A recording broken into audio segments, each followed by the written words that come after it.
आज एक अत्यंत पवित्र भूमि पर उपस्थित हो पाने का सौभाग्य हम लोगों को मिला।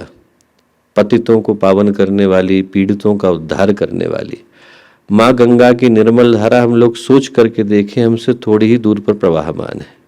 वो नगाधिराज हिमालय जो सृष्टि के निर्माताओं का निवास स्थल है, उसकी छत्र छाया में, सप्त ऋषियों की तपोभूमि में, एक ऐसी भूमि पर जिसको स्वयं परम पूज्य गुरुदेव ने, परम वंदनीय माता जी ने अपनी उपस्थिति से कृतार्थ किया, संस्कारित किया, सिक्त किया, उस भूमि पर उपस्थित हो पाने का सौभाग्य आज हम लोगों को मिला। और ऐसे अवसर पर हमारे सभी भाई बहन उस भूमि से चल करके यहाँ आए हैं जो भूमि भगवानों के अवतरण की भूमि है, भगवान राम के अवतरण की भूमि, भगवान कृष्ण के अवतरण की भूमि, गंगा के प्रवाह की भूमि, अयोध्या की, काशी की, प्रयागराज की, मथुरा की, वृंदावन की भूमि। उस भूमि से चलकर आज जब गायत्री परिवार के सभी प्राणवान कार्यकर्ता यहाँ शांति कुंज हरिद्वार की पुण्य भूमि पर आकर के उपस्थित हुए, तो दोस्तों आज का दिन हम में से प्रत्येक के लिए, चाहे हम किसी भी भूमिका के रूप में यहाँ आकर के बैठे, हर व्यक्ति के लिए एक बड़े ही अकल्पनीय सौभाग्य को लेकर के आया है। और सौभाग्य मनुष्य के जीवन में अनेकों तरह से आते हैं, या यूं कहें कि अनेकों तरह के होते हैं।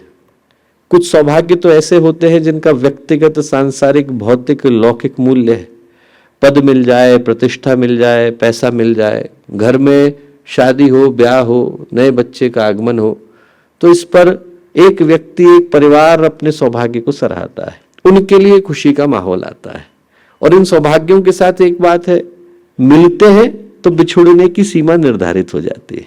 आपको कितना भी बड़ा पद मिले, एक न एक दिन तो पद से मुक्त होना पड़ता है।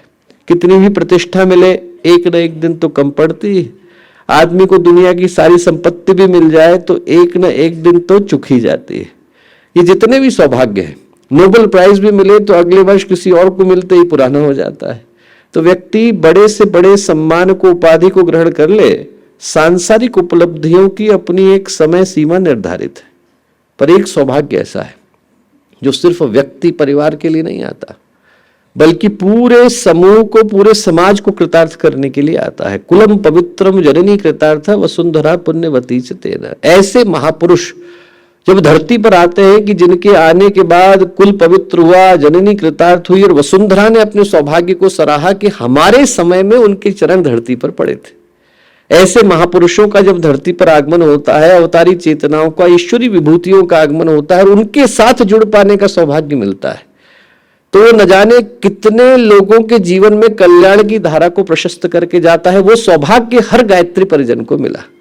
पूज्य गुरुदेव से जुड़ पाने के नाते, वंदनीय माताजी से जुड़ पाने के नाते जो सौभाग्य हमारे जीवन में घटा, दोस्तों, उसकी कल्पना भी संभव नहीं। पूज्य गुरुदेव के प्रमुख शिष्यों में से एक रहे, कल ही उनके क्षेत्र में पूज्य गुरुदेव की एक भव्य प्रतिमा का अनावरण हुआ। उनके क्षेत्र की कहानी है। मस्तीचक छोटा सा स्थान, रमेश चंद्र शुक्ल उनका नाम हुआ। उनके अपने गुरु हुआ करते थे नागर बाबा, और उस समय के प्रतिष्ठित संतों में से एक थे। उनका देहावसान हुआ तो शरीर छोड़ने के 3 माह के बाद उनको सपने में आए। सपने में आकर के उनसे बोले कि मेरी मुक्ति नहीं हो पा रही। और बोले इस धरती पर संतों की मुक्ति का अधिकार सिर्फ अवतारी चेतना को होता है। धरती पर बोले एक ही अवतार है, उनका नाम है परम पूज्य गुरुदेव पंडित श्री राम शर्मा आचार्य। बोले आप उनको बुलाओ। सपने में बातचीत चल रही। बोले आप उनको बुलाओ, इस जगह पर आएंगे, यहाँ आकर के मेरी मुक्ति के लिए प्रार्थना करेंगे, मेरे संस्कारों का धागा टूटेगा, मैं मुक्त हो पाऊंगा। कैसे बुलाऊं?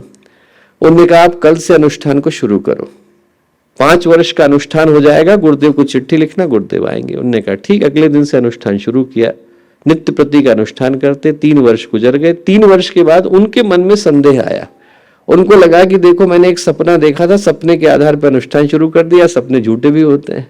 उनने गुरुदेव को चिट्ठी लिखी और चिट्ठी में कुछ नहीं लिखा हमारे गुरु के आदेश पर मैं अनुष्ठान को कर रहा हूं, कुछ नहीं लिखा। क्या लिखा? हमारा क्षेत्र पिछड़ों का है, यहाँ पर लोग गायत्री के विषय में जानते नहीं है, आपसे बढ़कर गायत्री के विषय में ज्ञानी कोई दूसरा नहीं है, आप आइए यहाँ आकर के लोगों को गायत्री के विषय में उद्बोधन दीजिए, लोग उपासना के लिए, साधना के लिए प्रवृत्त होंगे। ऐसा करके इस आग्रह के साथ चिट्ठी को भेजा। 3 पेज का पत्र, गुरुदेव ने 3 लाइन में उत्तर भेजा। क्या लिखा?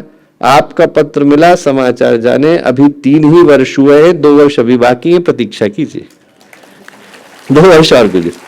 गुरुदेव आए, आने के बाद अंदर गए उस स्थान पर जहां पर उनके गुरु ने शरीर को त्यागा था, चटकनी लगाई, आधे घंटे के बाद बाहर निकले, बोले मिलने का मन हो तो मिल लो।